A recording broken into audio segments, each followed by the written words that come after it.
Lênio Streck, jurista, professor, um prazer, uma honra tê-lo aqui. Saudades do Lênio. Lênio, bom dia, tudo bem?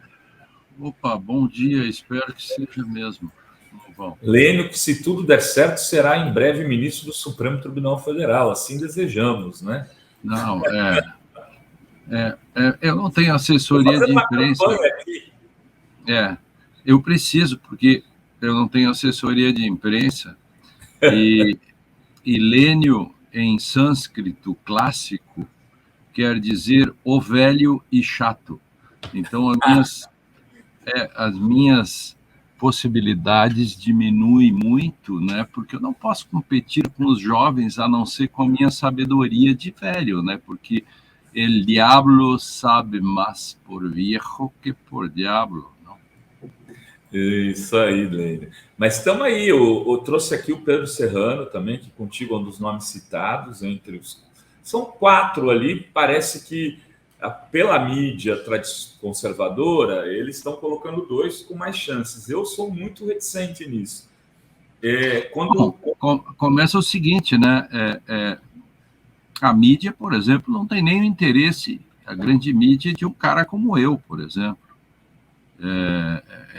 Eu sou o último por isso que nenhum da mídia grande, a não ser o Estadão, num determinado momento que houve uma reportagem, e a Veja, porque o Marco Aurélio disse lá uma lista, e eu estou junto nessa lista, o resto não me dá uma colher de chá, nem fala, ninguém liga.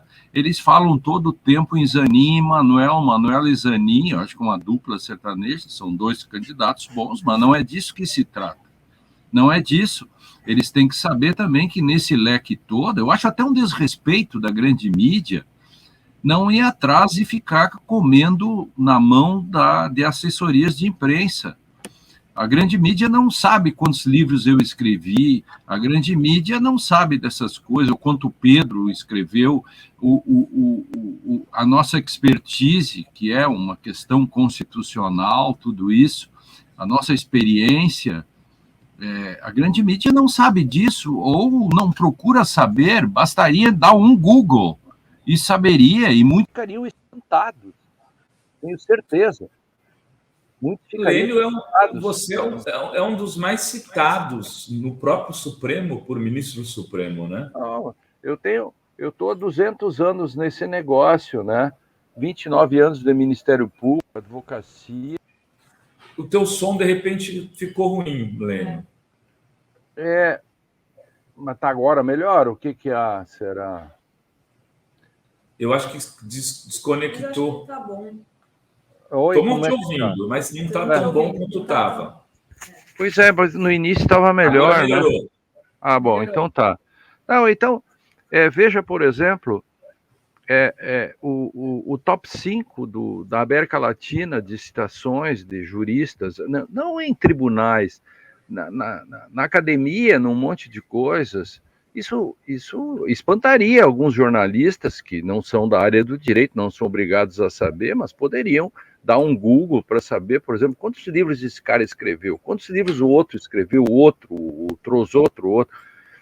Só para... Eles podiam fazer uma reportagem séria, por exemplo, dizendo o que fizeram no verão passado João, Pedro, Paulo, Arthur, Henrique e Fausto.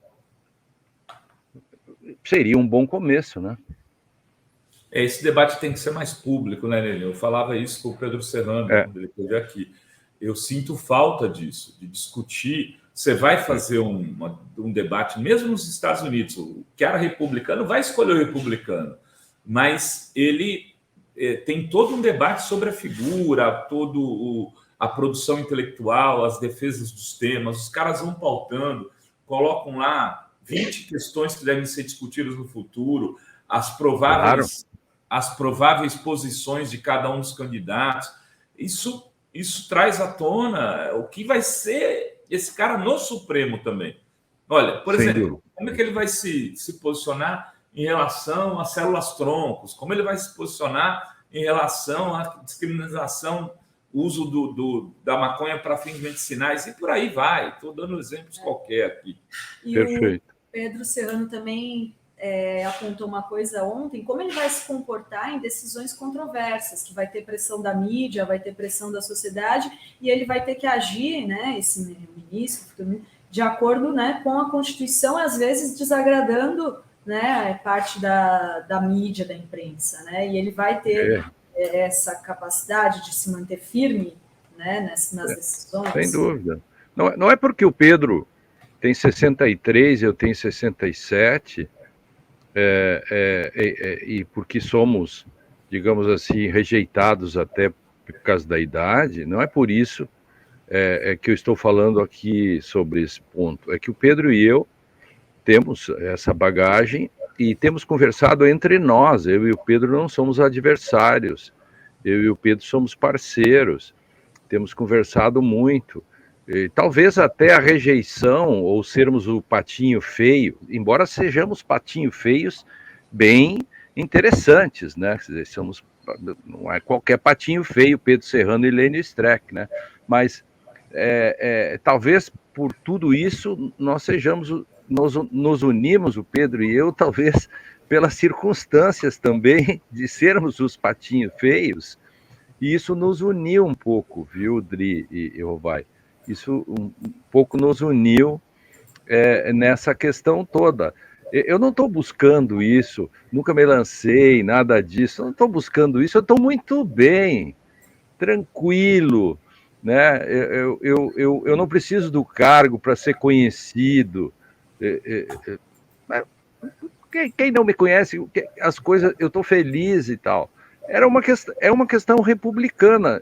Aliás, o presidente não precisa me nomear. O presidente precisa saber o que pensam as pessoas que ele pode nomear. E ele tire sua conclusão. Eu não gostaria que ele nomeasse sem que ele ficasse sabendo a miúde, digamos, o que eu penso, o que o Pedro pensa, sentar e tal. E eu sei que tudo é corrido na República, mas eu só queria essa oportunidade. E o Pedro também. Eu tenho certeza que os outros querem isso também. Então, eu não preciso ser nomeado, eu preciso ser ouvido. Mudando um pouco da página do livro aqui, Lênio, em relação à questão que aconteceu ontem com o Moro, né, eu queria te ouvir. Né? O Moro fez um pronunciamento, aliás, acovardado, que é um pouco o que ele sempre foi, né? Ele ensaiou que ele ia para cima do Lula e depois, ontem, no pronunciamento, ele recuou porque vazou que essa história do suposto tentativa de atentado contra ele vem sendo investigado há meses. Claro. Há meses. Né? Segundo o próprio promotor, que é um dos ameaçados, há anos que ele vem sendo que ele anda com segurança por conta do PCC. Né? Inclusive no período do Moro como juiz. Quer dizer, mais uma pá de cal aí nesse defunto insepulto. Mas faz barulho, né? Essa toda essa história, quer dizer, não joga nada e quer massagem, né? E faz barulho. Os fatos não são contemporâneos, fizeram toda uma onda, ele ficou sabendo antes, alguém da polícia vazou para ele, essa é uma questão também, tem que ver. E eu não me impressiono com nada disso.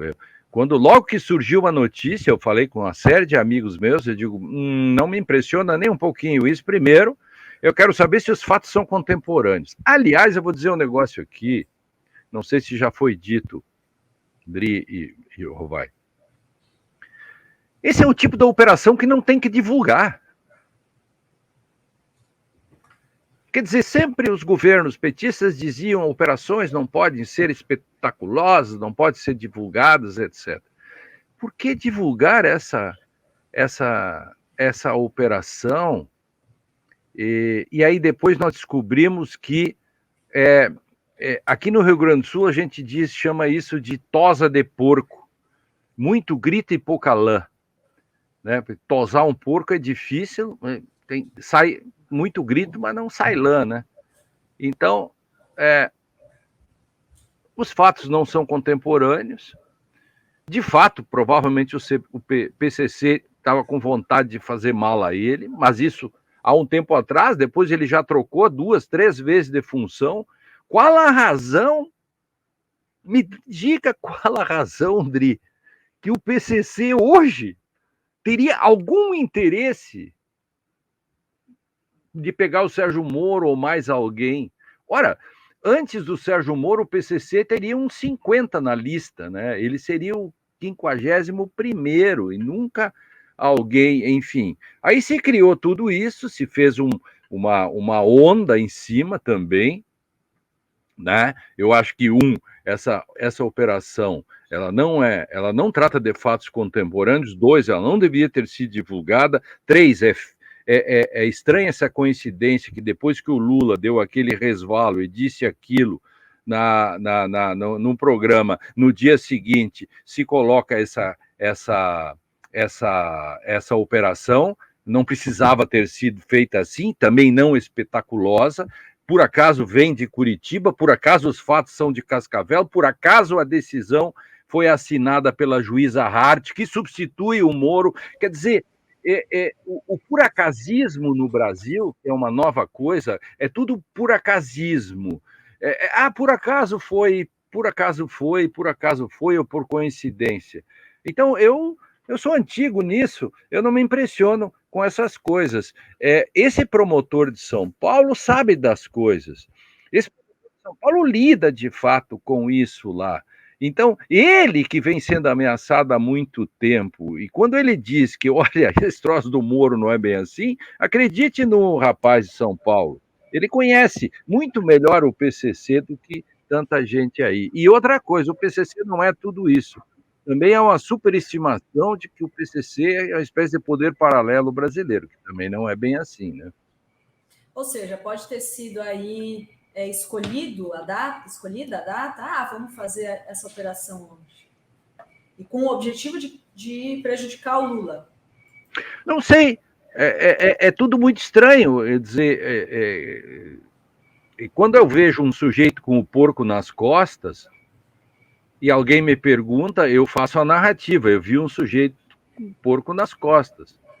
A interpretação do que era esse porco, se era roubado, se o porco estava sendo levado para a feira, ou o sujeito tem uma tara e gosta de levar um porco nas costas, enfim, isso é interpretação. O fato é um porco nas costas. O fato é uma operação no dia seguinte. A interpretação, não vou fazê-la. Mas há um fato. Vocês, jornalistas, sabem bem, é fato, você não pode brigar com o fato. O fato pode ter várias interpretações, mas ele é um fato. Qual é o fato? Houve a operação no dia seguinte da palavra do Lula. Isso é fato. E isso ninguém pode contratar os maiores cientistas do mundo e fazer pareceres dizendo que isto não foi assim. Não. O fato é, houve pronunciamento no dia seguinte. Agora, se foi coincidência ou não, isso eu não posso dizer, porque eu estaria sendo leviano. Eu posso arriscar e dizer, é tudo muito estranho. Isso eu posso dizer. E não estarei fazendo nenhuma invencionice ou malcriadagem. E isso gera suspeita porque a gente sabe que ainda tem muito bolsonarista entre as polícias, no governo, né? Entre os militares, então não foi feita uma desbolsonarização. Nesse caso, pode ter passado pelo judiciário, pelo que eu estou entendendo, né? Sim, a decisão é da Gabriela Hart, que inclusive ganhou o processo contra a gente, né? E jogando no campo dela, como sempre, né? Claro. Tem uma coisa, sabe, Lênio? Aqui, meus advogados falam o seguinte: não, o processo no sul do país se cuida. Então, o problema não é mais se o processo é justo ou não, é quem decide. E esse é um problema brasileiro, porque depende do juiz, teremos decisões diferentes. Talvez esse seja um dos problemas mais graves da justiça brasileira, o protagonismo. a loteria. Então, se você cai... Por exemplo, eu fui procurador de justiça 29, fui no Ministério Público 29 anos. Então, os réus assim, dizem assim, caiu na Câmara do professor Lênio, terei um julgamento justo e terei todas as garantias. Ou caí na Câmara Mortuária, que era a Câmara do lado. Que aí o pau comia, o cara já estava condenado. Tem um pouco dessas coisas que os seus advogados sabem bem disso e disseram, e eles estão botando o dedo na ferida. Esse é um problema nacional. E isso também tem no Supremo. Não é assim? Caiu com o ministro fulano, disse, ai, ai, ai. Caiu com outros, ainda bem. Quando as pessoas dizem isso, é porque nós temos um problema de julgamentos subjetivos em demasia. Né? Olha só, deixa eu passar aqui nos comentários, que eu já passo para você. A Lourdes Rodrigues diz, Moro quer usar o fato para aprovar as suas leis anticrime. Claro. Armado. Perfeito, perfeito.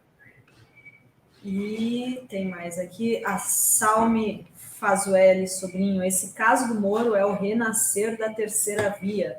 Estão se preparando, sim. Será? É um balão de ensaio. É uma tentativa. Deu muito certo. Não deu muito certo. Mas tentativa e erro, essa foi tentativa e meio erro. Agora, e se for uma tentativa que der certo e ele saia bem? Ele não saiu bem nessa, porque, de fato, o PCC tinha alguma coisa armada contra ele, embora não contemporâneo. Então, com isso, ele ficou, digamos assim, até devendo para o governo, correto? Aí ele não se deu bem no negócio. Mas na próxima não se sabe, né? No Data Forum, né, que a gente tem aqui, que é a gente faz um acompanhamento da disputa em redes, na disputa política nas redes, a extrema-direita conseguiu viralizar a associação do Lula ao PCC e furou a bolha da própria extrema-direita. Foi mais de 50% das conversas em redes ontem tiveram relação com isso. Então então foi um gol dentro até da extrema-direita. Eles acabaram ganhando o debate na rede ontem. Esse é o resultado que o nosso Marcelo Ayler está produzindo a matéria agora. Uhum. E a gente vai entrar no site, daqui a pouco a gente coloca. E o que vocês acharam das declarações do Bolsonaro, aí associando a facada, associando ao Celso Daniel, caso que já foi esclarecido, tem até série no Globoplay sobre isso, querendo dar solidariedade aí ao Sérgio Moro, ao procurador, ao promotor, dizendo que o poder absoluto a qualquer preço sempre foi o objetivo da esquerda. Tipo, se aproveitando da situação para fazer uma publicação sem qualquer compromisso com a verdade. E é assim, o Bolsonaro demitiu o Moro por incompetente. Inclusive, há várias notícias que mostram que, no período Moro, o combate ao narcotráfico, etc., diminuiu bastante e depois, com o substituto dele, subiu. Lembram disso? Então, o Bolsonaro agora pega carona, claro, com essas coisas que são factoides, né? O idiota lá, aquele negócio do maluco lá da facada, aí vem o caso requentado, super requentado, etc., do caso Celso Daniel, soma tudo isso e o resultado, por exemplo, que é fato também, isso que o Rovai está dizendo, que o Marcelo vai fazer a reportagem, mostrando a furada da bolha e como isso funciona nas mídias, Isso significa que houve um fato, num olhar externo, positivo para a extrema-direita. E aí vem uma velha questão. Assumiu-se o poder e continuamos, foi um ato falho, eu não sou do governo, não tenho cargo nenhum, nem cargos gratuitos, né, porque existe até, o governo poderia até ter me convidado para o Conselho da República, que nem é remunerado, mas o governo parece que não quer nada comigo. Mas eu quero dizer assim, vou refazer a frase, né?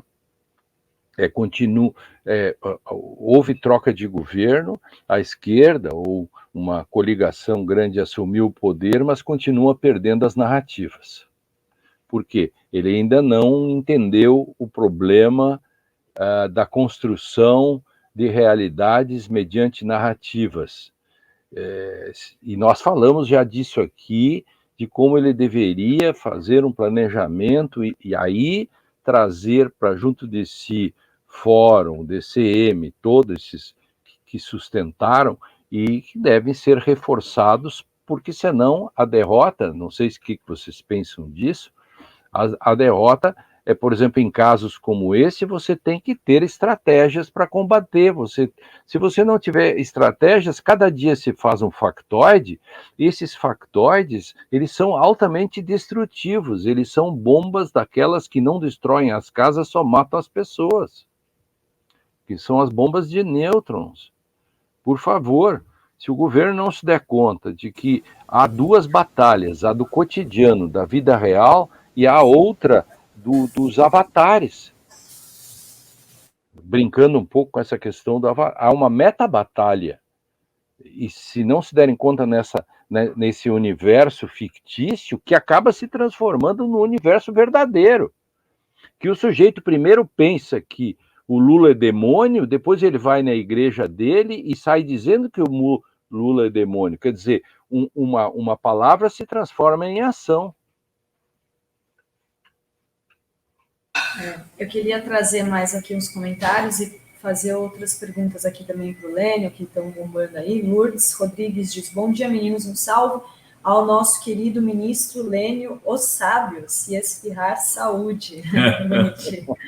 Obrigada. E a Lourdes diz, a operação foi autorizada pela juíza Copia e Cola. Para mim, tem coelho nesse mato. Esse povo da República de Curitiba não é confiável, tem treta. E o Faso Ellison da Silva Dino diz, usei muitos livros dos professores Lênio e Pedro Serrano em meu TCC de Direito Constitucional 13 anos atrás. Quero ver os dois no STF. Deixa eu cumprimentar ele pelo Faso Hélices. Que genial essa criatividade. Você não acha? Ele fez um nome. Achei genial. A gente morre de rir. A primeira vez que eu li, eu estava lendo assim o superchat, aí o Renato começou, aí eu fiquei meio assim, não, mas será que não é o nome do... Aí eu não, Faso Ellison da Silva Dino. Genial. Genial. E a Lourdes Rodrigues diz, é muita ingenuidade crer que a República de Curitiba desistiu. Eles elegeram Bolsonaro, prenderam Lula, são capazes das maiores barbaridades. É o crime de toga. Eu queria perguntar... Dri, só uma lembrança ontem, eu não sei se vocês viram na mídia uma notícia que circulou ontem, um link, eu não me lembro quem fez a notícia, foi o Metrópolis ou quem, que há uma disputa na ANPR, que é a Associação Nacional dos Procuradores da República, e que, pela primeira vez, existe uma oposição forte, e há uma chance dos bolsonaristas, procuradores bolsonaristas, ganharem até a eleição da atual situação. É uma coisa impressionante. Então, quando o nosso teleouvinte diz pensar que a República, lembra antes que a moça disse lá e tal, pensar que a República e tal, eu estou trazendo um componente a mais. Esse componente, você imagina, ontem eu fiz o debate com o Biratã Gazeta, que é o presidente da Associação Nacional dos Procuradores da República, lá na CNN. Fiz um debate ao meio-dia, à 13h, sobre a lista tríplice. E aí eu dizia ali que o fato de Lula não obedecer à lista tríplice se incomoda ao Ministério Público. O Ministério Público não tem que perguntar ao Lula. O Ministério Público tem que olhar para dentro de si e perguntar por quê. E as respostas estão no próprio Ministério Público. Aí eu vejo à tarde essa notícia de que há um forte movimento até para trocar a direção da NPR, que significa que o bolsonarismo é muito forte ali. Eu não sei, isso é até uma notícia para vocês apurarem aí, Renato. É bem interessante isso, e até trazer um deles, o Biratã, perguntar para ele isso. Eu não sei quando é que é a eleição. Acho que são coisas importantes. Está se falando em lista tríplice e, ao mesmo tempo, lá tem uma disputa interna. Isso dá notícia, né? Claro. Dá sim, Lênin. Dá sim. Vamos para Dri, você ia perguntar. Não, imagina. E aí já chegou mais comentários. O Décio, situação preocupante. Tudo que não precisamos é de cabeçadas do governo. E ele ainda dar munição à extrema-direita. Como pode isso? Eu ia perguntar para o seguinte: estamos perto de 100 dias de governo. Ainda estamos aqui com 60, 82, 81, quase 100 dias de governo. E o que você está achando do Ministério, por exemplo, do Dino? Como é que você está vendo o desempenho dele? Como que você está vendo aí a relação com Aras? Com o que você está achando da AGU? Né, dessas áreas que são mais pertinentes à tua atuação. Bom, essa é uma área sensível exatamente porque todo o passado, se a gente perguntar assim, a área da segurança, a área da justiça, enfim, do governo, ela tem como presente, como futuro, um imenso passado pela frente. É muito forte o passado. Então, Dino e outros têm um compromisso muito grande. E nesse espaço, né, você tem toda a operação do dia 8 de janeiro, você tem o problema agora que estamos enfrentando lá, do Natal, que esse é um problema, eu diria assim, se você disser assim, Lênin, me dê 2 pontos importantes destas áreas sensíveis que o Renato acabou de mencionar. Eu vou te dar as 2. E aí aí dá para fazer análise nos 81 dias dos apertos, das sístoles, das diástoles que acontecem no governo normal, principalmente, como eu falei, há um passado muito pesado para carregar, e no novo governo, enquanto as costas folgam, né, o pau desce, né? Então, enquanto o pau sobe, as costas folgam. Veja, precisa se pensar numa reforma do judiciário e do próprio Ministério Público. Isso é necessário. Eu tenho falado com o ministro Dino desde o início, ainda antes de assumir, e com outros próceres do governo. Eu até sugeri uma super secretaria de reforma do judiciário, sabia? Sugeri assim que se fizesse. Claro, é uma metáfora, não precisa dar esse nome, né? Mas eu, brincando, posso... Eu não sou governo e, portanto, fico mais livre de poder dizer essas coisas e não dar manchete na Folha de São Paulo. O Streck disse que não vai acontecer, né? Agora, se Dino diz algo, bumba, e tal. Ou Lula, então imagina. Precisamos fazer uma reforma, porque a reforma que houve em 2004, ela foi boa só para os tribunais superiores. e não para a cidadania, etc. Hoje nós temos 3 grandes crises que se colocam: uma crise estrutural no Judiciário, Ministério Público, uma crise funcional, as leis e processo, etc., e uma crise individual. Nós temos que mexer no ensino jurídico, o governo ainda não deu nenhuma ponte para isso, não vi nenhum, isso é importante, embora sejam só 83 dias, 84 dias, tem que mudar a questão dos concursos públicos, tem uma série de coisas, acesso aos tribunais, etc., cidadania, isso é uma questão. O governo tem muitos ministérios, às vezes até, eu acho, ministérios demais que acabam se sobrepondo, já não se sabe de quem é a matéria, enfim, é apenas uma observação. E o outro ponto, Renato e Dri, é aquilo que eu tenho comparado com o que está acontecendo em El Salvador. Alguém vai dizer, poxa, enlouqueceu? Está comparando com El Salvador? Não, eu quero que reflitamos sobre a seguinte questão. Peço que me ouçam, né, no português castiço, me ouçam com C cedilha, por 2 minutos, para explicar muito rapidamente. O aprendiz de ditador lá do El Salvador, ele está com uma popularidade bem alta, sabe por quê? Porque ele resolveu enfrentar os pandigueiros, os bandidos e tal, e aí fez prisões, fez uma coisa toda, e o mundo todo está olhando para ele, dizendo, está violando direitos humanos, não é assim que se faz, etc. Tirante isso, ele sobe nas pesquisas, ele está com alto grau, e é um aprendiz de ditador, e ele, por quê? Porque ele está combatendo o crime, porque quem mais sofre com a criminalidade são os pobres. Por que eu estou dizendo isto? O governo tem que dar a resposta para a seguinte questão. Nós já falamos isso aqui, Renato e Dri. Por que se elege tantos deputados com o discurso de que bandido bom é bandido morto? Por que se elege tanta gente e quem elege eles são os pobres?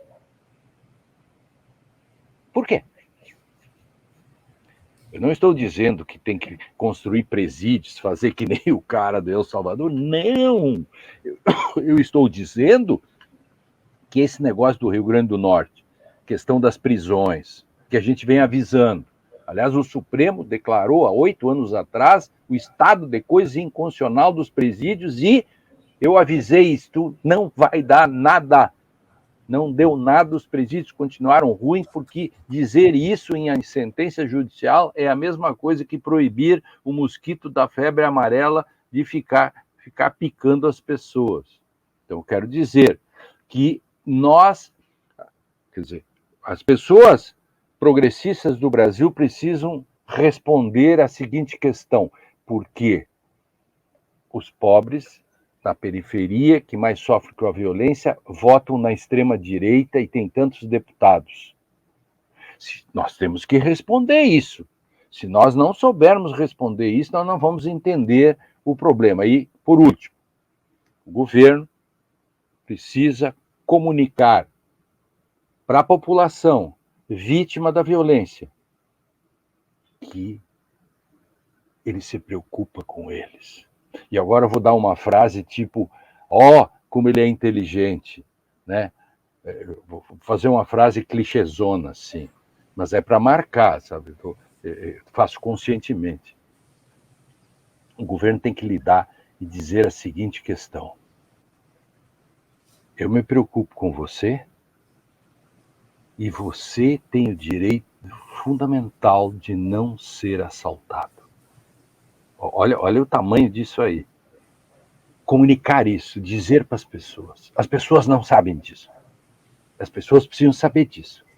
Agora, como ele vai fazer isso? Eu não sou o governo, não tenho nada a ver com isso. Eu apenas observo, estudo, escrevo, digo e ouço as pessoas ao meu entorno que dizem, assim não dá mais e blá, blá, blá, blá, blá, blá, blá, blá, blá.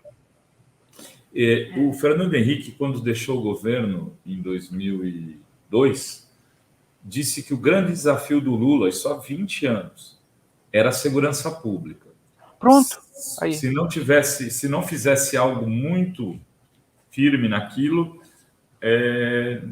não conseguiria governar. O Lula fez um movimento que foi de construir cidadania para os povos, para as pessoas mais pobres, né, para os miseráveis, para tirar da miserabilidade uma grande parte da população. Isso acalmou um pouco o país, mas os índices de violência entre a classe média continuaram aumentando, e também entre os mais pobres. Claro. E aí se construiu essa... se tem uma boa parte das pessoas que também estão no mundo do crime por legislações que a gente já está atrasado em debater, né, Lênin? Como a questão da descriminalização, pelo menos da maconha. Drogas, né? Tem que encarar de frente isso. Você acha que o governo deveria fazer assim, vamos descriminalizar a maconha e fazer como Mojica? Essa era a minha pergunta. Mas aí ele não depende do Congresso? Não, mas tudo bem, mas o governo é uma máquina. Nessa linha,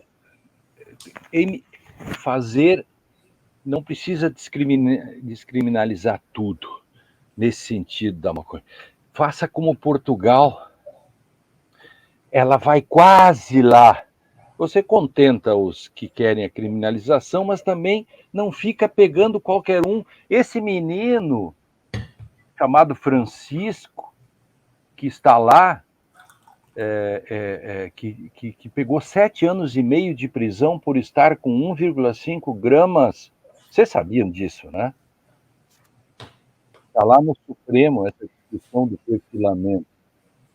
Gente, o problema, e ontem eu cobrei isso do Biratã, do diretor da Associação Nacional do Ministério Público, da Procuradoria. Lênin, ficou baixo o seu som. Abaixou o teu som, né? Foi. Melhorou? Melhorou. Bom, ontem eu cobrei isso para dizer que o problema não é que esse caso está no Supremo. O problema é como ele chegou até o Supremo. Por quê? 1, teve a polícia que fez. 2, teve o promotor que denunciou. 3, teve um juiz que denunciou. 4, teve um tribunal que confirmou. Isso chegou ao Supremo, quer dizer que nós achamos normal que um menino, um rapaz, pegue 7 anos e meio, uma pena maior que um homicídio, por estar com 1,5 gramas?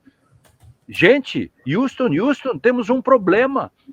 E isso, nós perdemos totalmente a capacidade crítica, nós perdemos a capacidade de indignação. Esse caso não indigna as pessoas, não deixa as pessoas indignadas. Eu tenho berrado disso, escrito, etc.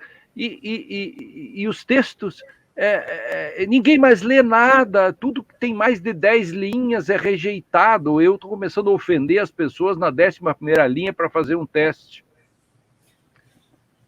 Porque eles só leem até a 10ª linha. Na 11ª eu ofendo, que nunca dá nada, porque ninguém fica sabendo da ofensa, porque ninguém leu, né?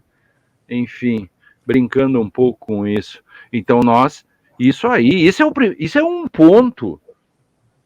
Isso é um ponto, o Fernando Henrique tinha isso também. Isso é um ponto muito, muito, muito sério. E tem que encarar outras coisas. As pessoas, vamos lá, as pessoas pobres desse país, eles acham, paradoxalmente isso, eles acham que esse negócio de direitos humanos e tal, eles acham que a esquerda e os progressistas estão preocupados com os bandidos e não com as vítimas. Não é verdade isso, mas tem que dizer, tem que comunicar isso.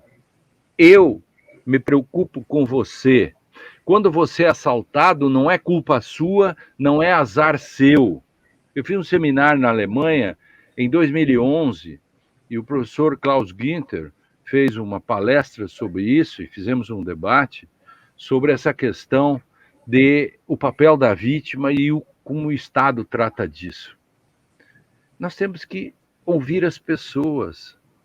Gente, a fogueira da vaidade, do poder, eles não chamam as pessoas. Tem gente que entende de uma série de assuntos e por no Brasil é assim, se você sabe mais do que eu não quero falar com você. Eu só quero falar com gente que sabe menos que eu. É crime no Brasil você ter grandes teses. As pessoas não gostam. O Brasil faz sucesso o fofo, o fofinho. É o cara fofo. Como vai? Ah, sim, eu concordo com você, mas também com você. Ah, tem uma terceira ideia? Você é brilhante. Essa é a tese, né, de uma coisa assim, de uma epistemologia de churrasco que o Brasil pratica. O Brasil é para os insossos. Exato. Isso. Eu chamo isso de epistemologia de churrasco. Olha só, deixa eu dar uma rodada aqui. O Joaquim Silvino. Lênio, pelo visto, o fascismo triunfará. Tá pessimista, o Joaquim. Olha, diga, há algumas coisas que fazem com que a gente ponha insumos nisso. Lourdes Rodrigues, para encerrar, Lula não deveria confiar na Globo. Isso. E o Carlos Augusto de Bones Cruz, sabíamos que seria difícil. Judiciário... Congresso Nacional, eu pensei.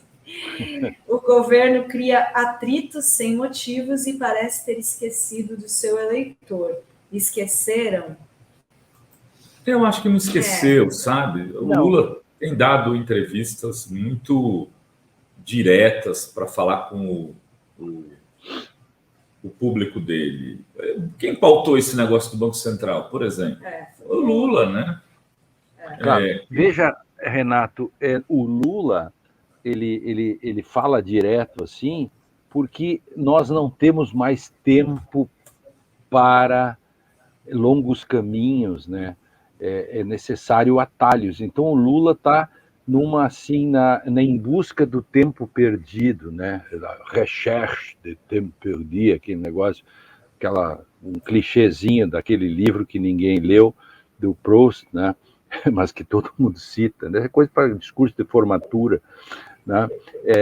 O Lula está em busca do tempo perdido porque o Brasil perdeu muito tempo. Então, por vezes, ele diz coisas que parece que precisava ter sido amadurecida, mas ele diz, é isso que você está dizendo, estou concordando com você, Rovai. Ele precisa pautar, porque se ele deixar as coisas acontecendo, vai passando muito tempo, né? Eu vejo desse modo. E isso, às vezes, no meio do caminho, dá esse problema como essa de anteontem, que gerou esse negócio todo da furada da bolha, da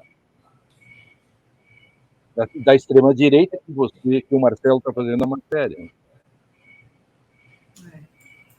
Tem também aqui o Ronaldo Barbosa. Na minha opinião, essa tentativa de ressuscitar o Moro passa pelo atual comando da Lava Jato, que trará à tona a obscuridade que ainda não conhecemos. E aí, com essa, eu queria aproveitar e perguntar sobre esse juiz que assumiu a 13ª Vara de Curitiba, né, Eduardo Apio, que sempre foi um crítico à Lava Jato e deu uma entrevista, inclusive, recente ao Conjur, onde ele reafirma as críticas de delação premiada, condução coercitiva, prisões preventivas e tal. E essas últimas decisões, uma é marcar o depoimento do Tacla Duran, que também, né, foi perseguido pelo Moro, e outra a prisão do Youssef, que na verdade ficou 24 horas preso porque um desembargador do TRF4 determinou a soltura dele. Como que você tem visto essas decisões e a atuação desse novo juiz com esses, né, mexendo aí com o Youssef, Tacla Duran?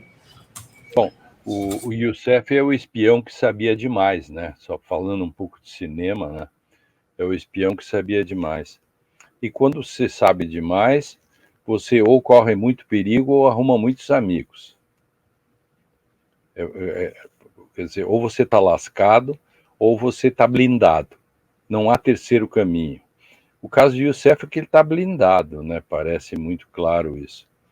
Quanto ao Eduardo Apio, vou falar bem dele aqui, não porque foi meu aluno, né, de mestrado, mas porque ele já criticava toda essa questão antes da Lava Jato. Ele sempre foi um crítico do autoritarismo e do modo como alguns juízes no Brasil faziam isso, e ele sempre dizia, enquanto juiz, criticava tudo isso. Então, nada surpreende, né? É bem natural que o Eduardo Apio, quando assume a Lava Jato e entrevistado, ele assume a 13ª Vara, ele diz aquilo que ele já vinha dizendo. Não há nenhuma surpresa, né? É porque as pessoas não sabem. Não, o Eduardo Apio, então, não era assim muito conhecido, para dizer assim, antes de assumir a 13ª. Ele sempre falava essas coisas, mas de repente, céus, ele está dizendo que a Lava Jato fez tudo. Não, isso que ele está dizendo, Lênio Streck, Pedro Serrano foram os dos primeiros que disseram. Então não há nenhuma novidade disso, e o Apio faz muito bem de outro modo, né, ao modo dele, dizer isso. E começa a sua atuação limpando a área, né? Porque a 13ª Vara, primeiro, nem vamos invocar o Eduardo Apio, vamos trazer o Aras, vamos trazer o próprio Ministério Público. Aliás, eu sou protagonista disso. Vocês lembram a grande entrevista do Aras que ele deu para o Prerot? Lembram disso, quando ele assumiu? Meses, e aí ele mostrou aqueles terabytes, tudo aquilo que estava em Curitiba. Lembram disso? A entrevista dele, quando ele denuncia tudo que estava ali. Bom, eu não preciso invocar o Eduardo Apio, o novo juiz da 13ª Vara, eu invoco o chefe do Ministério Público, que disse coisas muito mais duras que o Apio quando está assumindo. Portanto, bem-vindo, Eduardo Apio, que também já está sendo perseguido, claro, já pediram a cabeça dele no CNJ e etc. Normal, porque isso mostra, primeiro, a importância da 13ª Vara, os problemas que ela tem, e todo aquele que critica a 13ª Vara acaba criticado também, né? Então, claro, marcar o depoimento do Tacla Duran, tinha muito, isso já deveria ter sido feito, né? Para oficialmente ver o que ele tem a dizer. Ele também foi perseguido, a gente sabe da história, teve que sair do país, tudo isso. Eu acho que aos poucos, né, as placas tectônicas, né, veja que as placas tectônicas do sistema começam a se acomodar. Vejam que essa questão do Moro anteontem, e do Dallagnol, elas são tentativas para evitar que as placas tectônicas voltem, né? Quer dizer, quando tem um juiz que quer botar a coisa nos trilhos, né? Aí, claro, você tem que criar factoides. Por exemplo, o Moro, preocupado também com o nosso espião que sabia demais, lá o Moro não sabia que o Youssef seria solto imediatamente. Ele ficou preocupado. Vá que o Youssef preso começa a fazer delação e conta mais coisas, não se sabe. Então, tudo isso assustou muita gente. E eu acho que também, Dri, o factoide esse tem a ver com a 13ª Vara de Curitiba. Sim. Tem aqui mais comentários. O Vitor Sarno diz: ou Lula enquadra a equipe econômica ou não derrotaremos o fascismo. A população precisa valorizar a democracia, que precisa ser substantiva, não apenas formal, mudar a vida do povo de verdade. Obrigada. E olha só. Tem que comunicar isso para a população. Tem que avisar o zagueiro. E tem aqui também mais um comentário. Tati Machado: Lênio no Supremo. Essa aí, campanha aqui no chat, Lênio. E o Francisco José diz que tem 20 anos de advocacia criminal. Minha origem política é no PT. mas tem uma resposta muito diferente do que o PT e os seus governos defendem e implantam na área da segurança pública. E o Denilson Feitosa Sancho, também membro da Fórum aqui, porque eles têm o debate da segurança pública e a narrativa é dominada pela extrema-direita. Exato. Denilson, essa é a pergunta de 1 milhão de revólveres.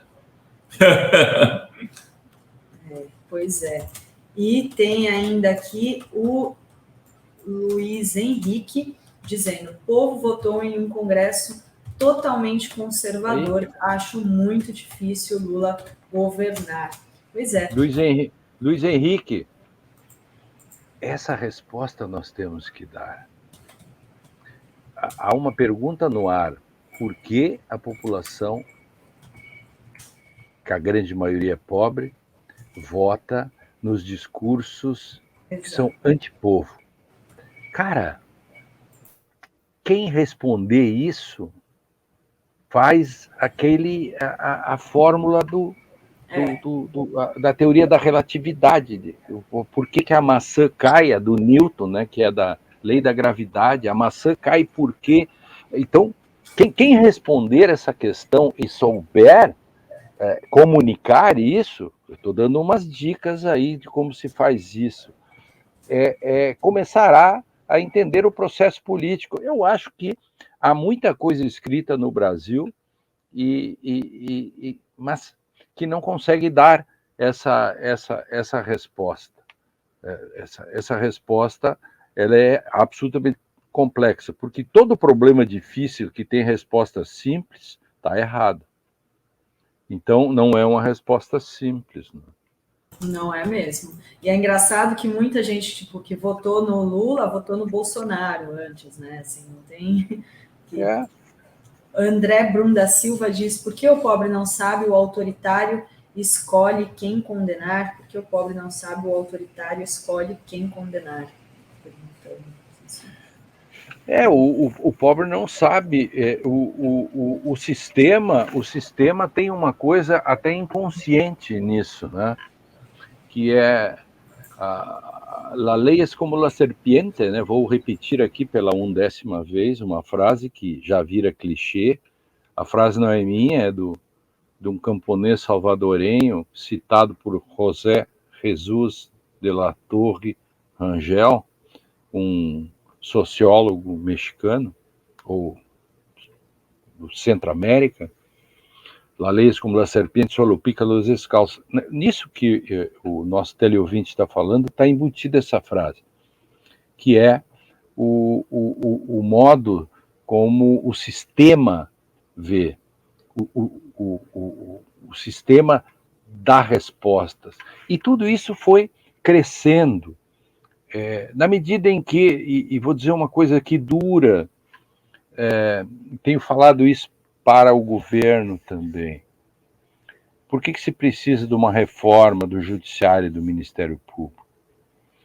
Quanto mais assessorias se criaram nas instâncias, mais se terceirizou o trabalho. Quanto mais rápidas se dão as decisões, elas ficaram ruins. Já não se lê processos. E a segunda questão,